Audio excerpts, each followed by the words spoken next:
Good evening. You're watching News 9 Live. My name is Sudha Sadanan. Let's get you the top story or the story which is trending on the channel right now.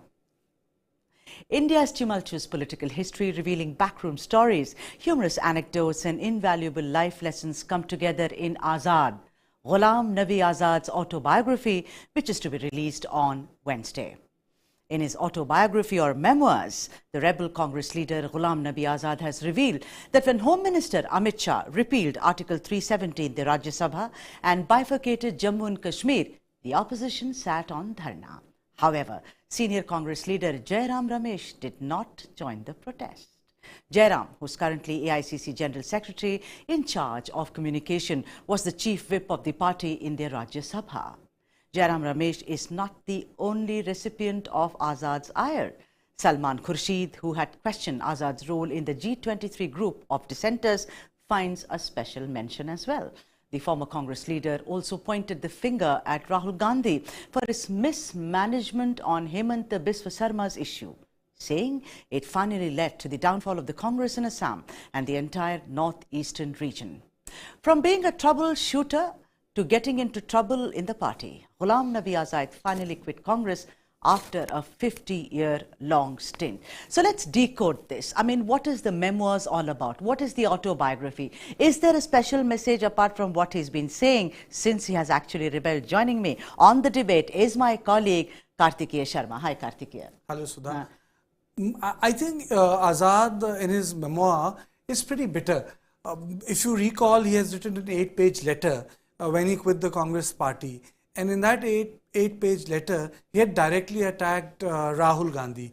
He questioned Rahul Gandhi's ability to be the president of the party. He questioned Rahul Gandhi's ability to conduct politics.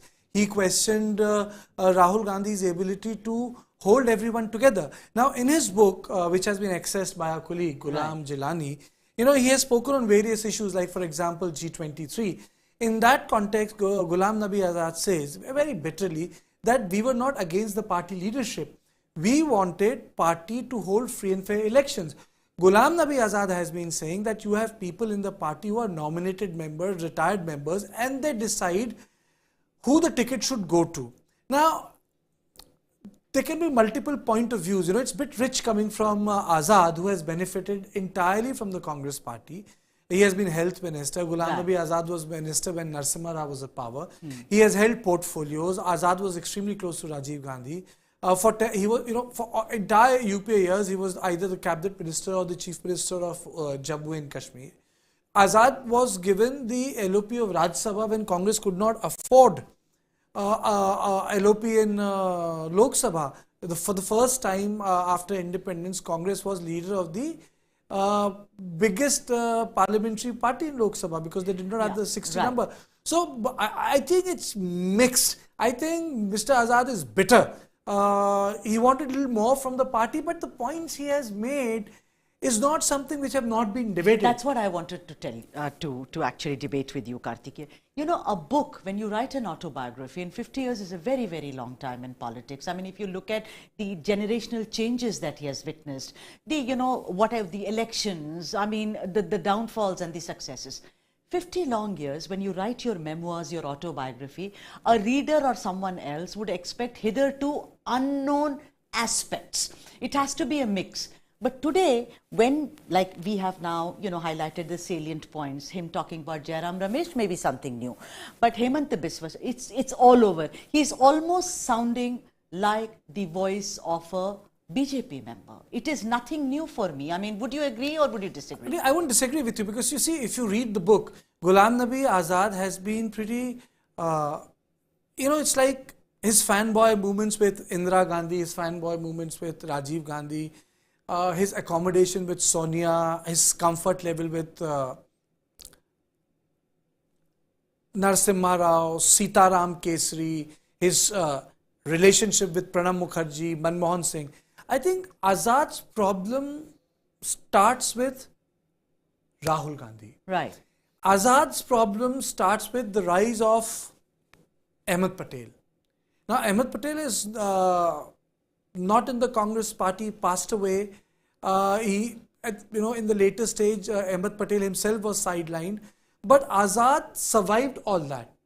In fact, Azad survived sidelining of Ahmed Patel. He was LOP when Ahmed Patel had no job in the Congress party. Yes. But even then, I think the bitterness stems from the fact that maybe Azad wanted some more from the Congress party. So in his book, if you read his tenure, his life struggle, or his relationship with the various other prime ministers, he's pretty hunky-dory about it.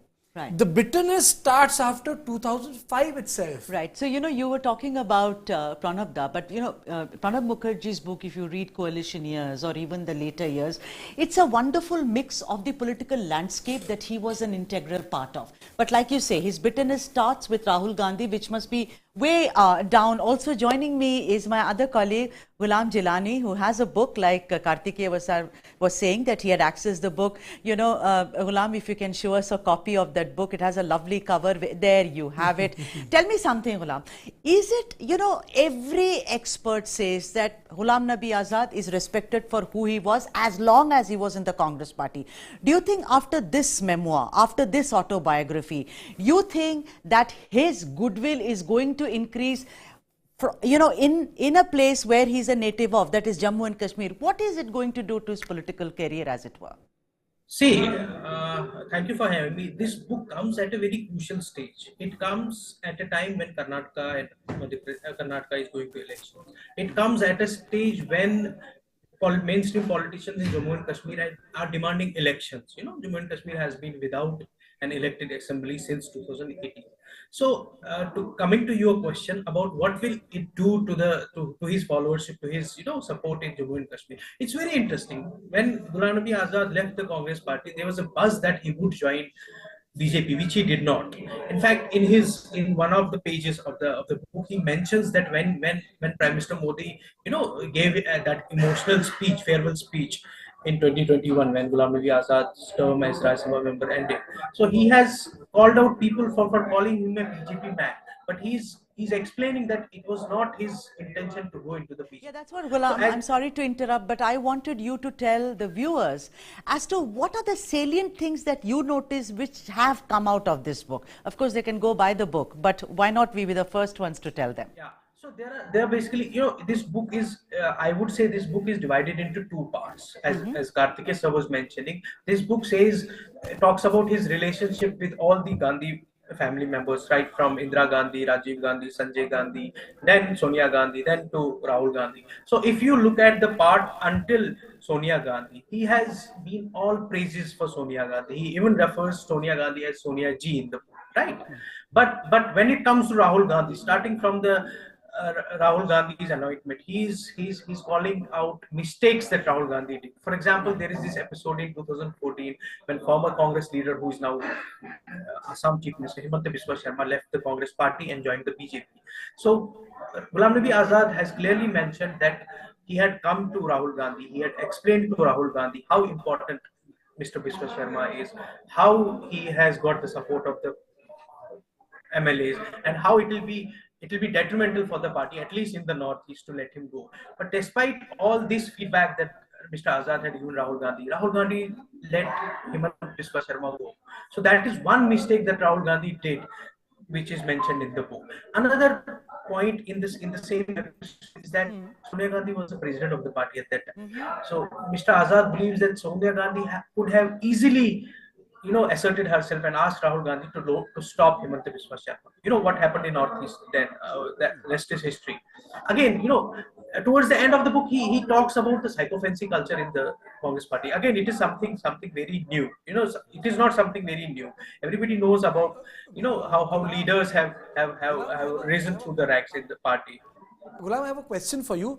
Yeah. Does this book, because Ghulam Nabi Azad also happened to be, at a very crucial moment, the General Secretary of United Andhra Pradesh, at any point of time did he refer to that momentous event when the state of Andhra Pradesh was divided and Congress party committed a political harakiri in South, because it was because of Andhra Pradesh that Sonia could form government in 2004 when YSR Reddy swept Legislative Assembly and Lok Sabha elections. Are there any reference to that context? What prompted Sonia to take such a decision, asking Chidambaram to call a press conference at 10 o'clock at night at North Block and announce that they are going to divide state of Andhra? Because the reason why I'm asking you is that I was coming back from Raebareli and my flight landed at 7:40 and I was called by my office to rush to North Block, and thereby the press conference started at 10:15 and I was shocked that, in such a, if I may use the word cavalier, but in such a manner they would decide to announce formation of two states. Okay. Gulam. Yeah, so there's a section in the book which talks about Congress's debacles in states. How Congress has been marginalized slowly, is getting marginalized slowly in states. It talks about UP and Bihar. It talks about Assam, as I mentioned. So it has a section on Andhra and Karnataka. So as we know, Ghulam Nabi Azad has been in charge of almost all the states across the country. So he gives himself a benefit of doubt, where he says after he left the Karnataka, then things went bad in Karnataka, where everybody wants to be the chief minister. We have Karnataka elections coming up, and in Andhra, he also mentioned, as Kartikeya sir was pointing, he is mentioning the division of Andhra Pradesh into Telangana and Andhra, where he said some of the MPs who wanted it to be divided, later they came to know that these MPs had no support in Andhra. So he is mentioning these things, but there are things where he is not, he's not being self-critical. He's not being critical of Sonia Gandhi except for that episode of Himanta Biswa Sharma where he says she should have asserted herself. I think he, in Karnataka, in Andhra, Congress gave him so much. He calls other leaders that they are climbing the ladder, and he also alleges that people like Salman Khurshid have used him as a ladder to rise to the top position in the party. But again, if we look at his career of 5 decades, he has been given almost all the position in the party. He has been the minister in the government. He also talks about, at a stage, he talks about how the Congress party started declining the moment they were in the government. They didn't focus on the party function. So he's talking about these aspects, but again he's not mentioning things in which he was also part. Right. Kartikeya, I want to ask you something. If you look at the larger picture, whatever Ghulam has so far highlighted and what you've been speaking about, his attack on Jairam Ramesh, to a great extent, we have to look at what the larger message is that you have to be an eternal backroom boy of Rahul Gandhi to be able to survive in what is today become the Congress party. Because after the Bharat Jodo Yatra, I mean, Jairam has been given credit for being able to manage it at a pan-India level. So do you think that what others have said of the Congress party, that it's run like a private, firm, it's run like a corporate. It is, the larger message is that this is what it is, that Rahul Gandhi is not only a misfit, but he expects people to be sycophants. There are two things. I'll answer your question in two ways. One is that Sonia understood her limitations. And I think a politician which understands its capability and limitation often succeeds. Sonia knew that she was not good in speaking Hindi language. Sonia understood the importance of lacing Hindi with Urdu. She understood the advice in 1998-99 of Datwar Singh, Arjun Singh, Margaret Alva, Archana Dalmia, Ahmed Patel, Ambika Soni, and I can just go on and on. The leaders who were there with her, she understood that she needed a speechwriter. She understood that she needed to carry people together. She basically became a totem around a tribe, and the tribe was the Congress and she was the totem. So she was the glue which was connecting people together. But what people don't understand, that Sonia inherited Sanjay Gandhi's Congress. Rajiv Gandhi's Congress died with Rajiv Gandhi, or they broke away with Rajiv Gandhi, or they left politics and joined journalism after Narasimha Rao came in. Arun Nehru, Arun Singh, multiple VP Singh, multiple people like that, they betrayed Rajiv Gandhi. Rajiv Desai and many other people who came from various other places, Sam Pitroda, they left Congress party because they felt that in absence of Rajiv, they were being persecuted by Narasimha Rao. Those 5 years are very important in Congress history, because then it was being ruled by, from people like Matang Singh to Jitendra Prasad. It was a different Congress. When Sonia came back, she did not inherit Rajiv's Congress. She inherited Sanjay Gandhi's Congress. So who were the people who were giving advice to Sonia? Natwar Singh. Invited to Congress by whom? Indira Gandhi. Ambika Soni. Whom? Sanjay Gandhi. Ahmed Patel. Sanjay Gandhi. Yeah. Arjun Singh. Indira Gandhi. Archana Dalmia, only exception, apolitical Sonia Gandhi. But that too, she joined Rajiv Gandhi first. So all these leaders, Vincent George, Rajiv Gandhi, though later he was sidelined. Margaret Alva, Indira Gandhi. After Sheila Dikshit. So most of these leaders were created in Congress by either Sanjay or Indira, not by Rajiv. So Sonia depended on these able leaders who became the mini national advisory council. So they were heavyweights. And when people say that Ahmed Patel kya the, he was a backbencher. Ahmed Patel was elected to Lok Sabha twice. He did not come to Raj Sabha. Yes, people like Suresh Pachori got 5 Raj Sabhas, but Suresh Pachori too had an idea of NSY in youth Congress politics. Rahul Gandhi, on the other hand, when he created his backroom team, he created his backroom team from rank amateurs or political amateurs. They were well-read people, bankers, honest, but they were political outsiders. Sachin Rao is a political outsider. Today he trains Congress party. After 20 years he can be insider, but when he started influencing decisions, he was rank outsider. Ganesh Singh, rank outsider. Alankar Savai, rank outsider. Kaushal, rank out. Pratishtha Singh, Nikhil Alwa. I can just go on and on. These were people who had political views but had no, they did not come from organizational politics. And I think that is the difference between Sonia's and Rahul Gandhi's team. But then, there is also another side. If Rahul Gandhi would have succeeded, the same people would have benefited. The only issue is Rahul has not succeeded ever electorally. So the burden is on the entire team. So there is a difference. Every president of the party had a backroom team. If we analyze Mallikarjun Kharge, what is the team? Nasir, Rajya Sabha member.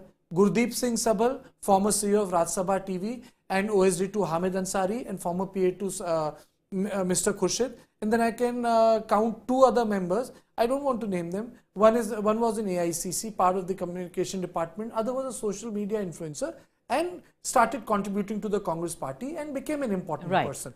So the difference lies here. Sonia had a team of political doers. Right now you don't have that team. And Mr. Azad, coming back to the book, has not critically appraised Indira. He has not critically appraised Rajiv. His ire is on the latter part of the Sonia That's Gandhi. right. Yeah, his focus is on Rahul Gandhi. Let me bring focus back on the book, Ghulam, and if I may get you in.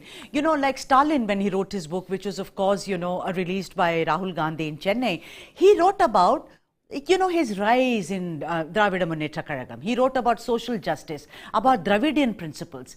Any politician, particularly if you've been CM or you are, want to be CM, can never kind of leave his roots. This is how we are built, right? Tomorrow, if Mamata writes a book, you can't take West Bengal out of her.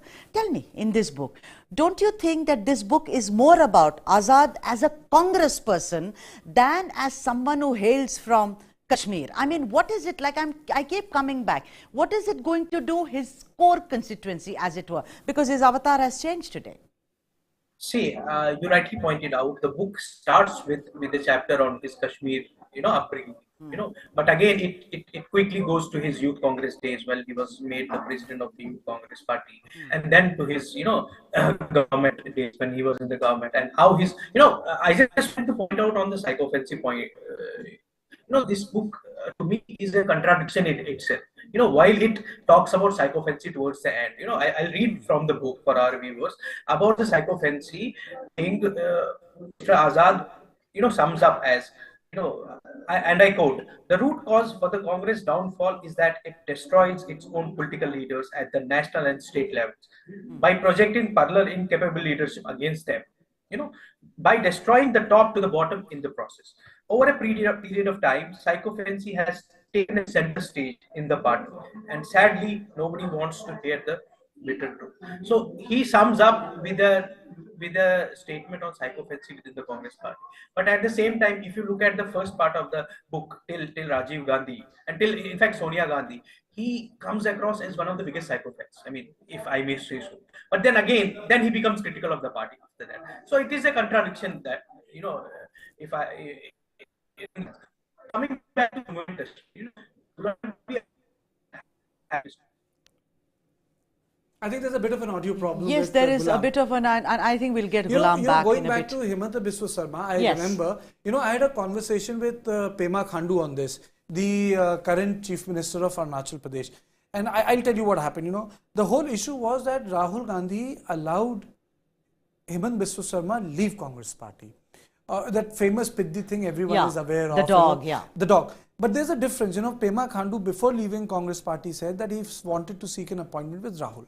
He said he was asked to wait for a couple of days. In between, he changed his mind. A lot of people, people from Ram Madhav, they were in touch with Pema Khandu. And then, the operation took place. So I asked him, so how much time did it take you to meet the Prime Minister? He said, I called him up in the morning and I was told to reach a 7 RCR then, that was known as 7 RCR, not local landmark, in next 1 hour. So he said, in 1 hour I could meet Modi. So, but that's the personal style of the Prime Minister. In Himachal Pradesh election, he was calling up people who were BJP rebels fighting against the official BJP candidate, and Prime Minister was speaking to them at a personal level. So that's the personal style of the Prime Minister, Narendra Modi. Rahul Gandhi didn't do that. But that helps center-state relations to a great extent. The states feel a lot of time, regional leaders feel that they don't get time. If you may recall, there was also a time when KCR was here, last year, and he had to seek appointments. KTR and KCR were both waiting. Modi did not give them audience, and at that time, it was also seen as a So I guess Modi is smarter, is what I would, because it has happened with others also. I think what has happened is that Congress party unfortunately had taken in last 20 years couple of organizational decisions which have destroyed Congress party. Sure. For example, Punjab, the way Rahul and Priyanka handled it, or for example, the way they handled Assam, or the way the percentage of vote in 2021 election in Uttar Pradesh, 22 election Uttar Pradesh, came down to 2% from 9.3%. So certain decisions have completely gone wrong. Right. So I think this book could have been slightly more forthright in context of Kashmir. He was the Chief Minister. It could have been slightly more forthright in context of evaluating Indira Gandhi between 1980 and 84. More forthright in context of, Sonia. People generally refrain from speaking negatively about Sonia because they have taken a lot from Sonia Gandhi. So when you have taken a lot from a person, you don't tend to attack that. Rahul Gandhi, during his tenure, had nothing much to offer. Right. So that is why these senior leaders can actually get around the fact and beat Rahul Gandhi with a stick. Yeah. But if he would have accommodated them, if Congress party was a 100+ party and Ghulam would have been given a second Raj Sabha or something like that, perhaps he would have been singing a different tune. But I think it's pretty fair, in politics, it doesn't make a difference. Kartikeya, I can imagine the reactions to this book once, the launch happens. Jairam has spoken even earlier about Azad'S and said, it really does not matter. Why is it that he has to wash the dirty linen in public now?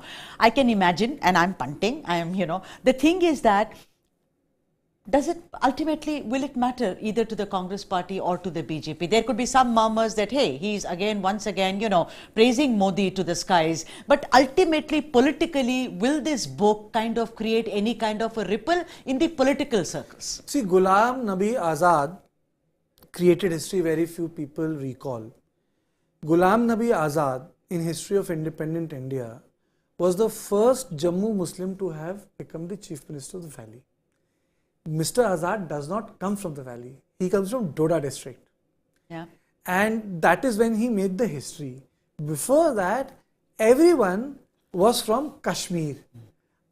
Either they came from a larger clan of muftis or from the National Conference Party, but they were Kashmiris from the valley. He was a rank outsider who went on to become the Chief Minister. And it was a good thing done. It was Ahmed Patel's idea. I recall Mr. Azad was saying he had a long meeting with Ambika Soni. He said they wanted, you guys want me to leave the center. He was like not willing to go to JNK because he felt that he's far more comfortable as a minister in his 60s in UPA. The sunset years, aram se chalega sab kuch. But I think when you write a autobiography like that, it could have been slightly better. Yeah. It could have been slightly better, it could have been more nuanced, all these things could have been said, done earlier, the decline of the Congress party. I think Pranab Mukherjee was pretty brutal in his second part of his autobiography, that Congress thought that the 200 Right. is 271. Yeah, but then, but the point is that, you know, we are also a country where we really respect grace, you know, that what does the person say when he's almost reaching the autumn of his life? Have you noticed the name of the autobiography is Azad with a double A, which in Hindi, stroke Urdu, Hindustani means to be free. So maybe it's his call of saying, I'm finally free and I can say what I want to. Thanks for watching. News and analysis on the other side.